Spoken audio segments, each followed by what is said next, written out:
Penulisan sejarah bukan sekadar menyusun kronologi masa lalu, tetapi juga proses penafsiran yang syarat perspektif dan kepentingan. Ketika negara secara sepihak membuat proyek penulisan ulang sejarah dan menetapkannya sebagai sejarah resmi, maka publik perlu bersikap kritis dan waspada.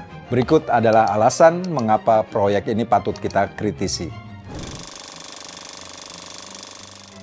Alasan pertama, mengabaikan keragaman perspektif.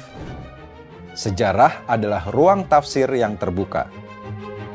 Setiap peristiwa dapat dimaknai dari berbagai sudut pandang, tergantung pada siapa yang mengalami, menulis, dan membacanya. Ketika negara melabeli satu versi sejarah sebagai resmi, maka versi lainnya secara otomatis dianggap tidak sah. Ini menciptakan dominasi tafsir tunggal yang menindas keragaman pemahaman sejarah.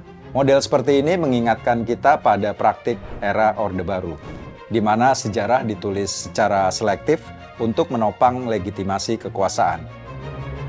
Hanya versi yang menguntungkan penguasa yang diakui dan diajarkan secara luas. Sementara narasi lain yang dianggap mengganggu akan dikubur atau dihilangkan. Bagaimana pendapat Pak Harto?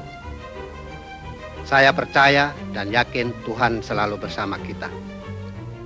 Akibatnya, selama puluhan tahun, banyak orang hanya mengenal sejarah dari sudut pandang penguasa, bukan dari keragaman pengalaman rakyat.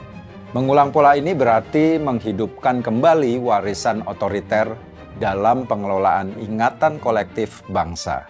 Alasan kedua, berpotensi menjadi alat kekuasaan yang otoriter.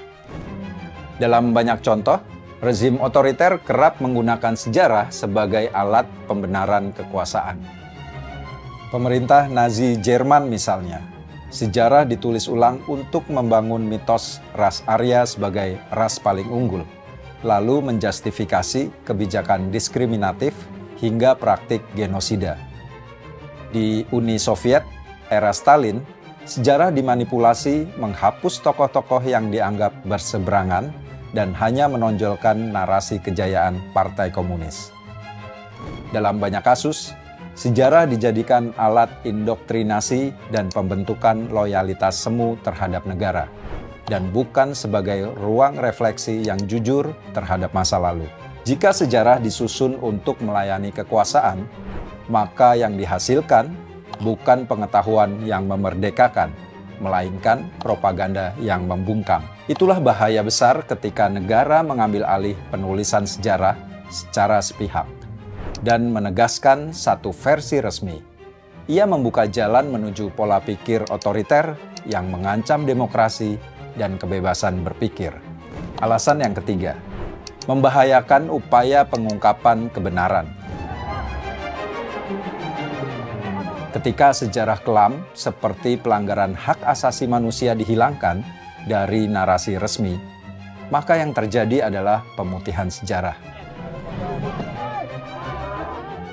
Penghapusan peristiwa kelam atau tragedi demi ton yang dianggap positif hanya akan melukai korban dan keluarga mereka, sekaligus menggagalkan proses keadilan dan rekonsiliasi.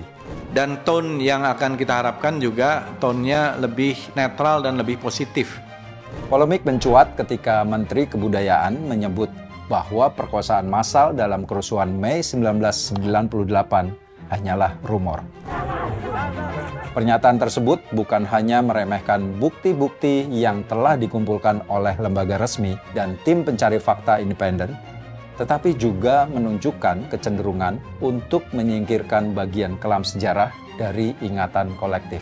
Ini menandai kecenderungan negara untuk mengontrol memori kolektif dengan cara menyangkal fakta-fakta yang tidak sesuai dengan narasi yang ingin dibangun. Padahal, sejarah seharusnya menjadi ruang untuk mengakui, memulihkan, dan belajar dari luka masa lalu, bukannya menyapu dan menyembunyikannya di bawah karpet. Sekali lagi, sejarah bukan milik segelintir elit, apalagi milik kekuasaan. Sejarah tidak boleh dimonopoli oleh satu versi tunggal yang diresmikan negara. Ia harus tetap terbuka diperdebatkan, dan ditulis dari berbagai sudut pandang. Upaya menuliskan ulang sejarah dengan versi resmi yang disahkan negara justru berpotensi mengubur kebenaran, memperkuat narasi manipulatif, dan paling parah adalah mengulangi kesalahan masa lalu. Itu tadi alasan dari saya mengkritik penulisan ulang sejarah nasional. Kamu pasti punya alasan berbeda. Tulis di kolom komentar ya.